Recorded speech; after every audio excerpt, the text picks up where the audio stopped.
નમસ્કાર દર્શક મિત્રો, હું છું બાબા સૈયદ. વિજાપુરની ખબરમાં આપનું સ્વાગત છે. વિજાપુરમાં સતત બીજા દિવસ બની કરુણ ઘટના.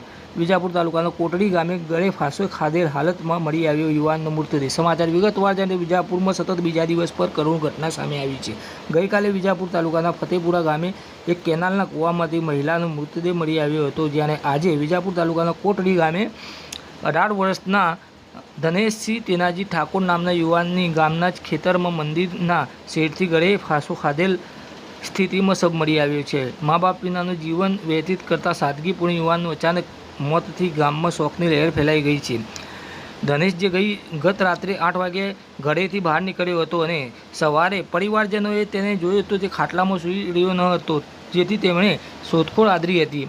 10 વાગ્યાની આસપાસના સમયે કૌટુંબિકનો ફોન આવ્યો હતો અને ખેતરમાં આવેલ મંદિર પાસે ધનેશ ફાંસી ખાધેલ હાલતમાં મળી આવ્યો છે, જેમાં તેના પગ જમીન પર અડતા હતા અને દુપટ્ટા વડે મંદિરના પતરાના શેડની એંગલમાં બાંધેલો હતો. પરિવારજનોએ તરત જ ઘટના સ્થળે પહોંચીને મૃતદેહને વિજાપુર સિવિલ હોસ્પિટલ ખાતે પોસ્ટમોર્ટમ માટે લઈ જવામાં આવ્યો હતો. વિજાપુર પોલીસે પરિવારજનોના નિવેદન લઈને તપાસ શરૂ કરી છે. પરિવારજનોએ જણાવ્યું છે કે ધનેશનો કોઈ દુશ્મન ન હતો, તેના સાથે કોઈ ઝઘડો પણ ન હતો.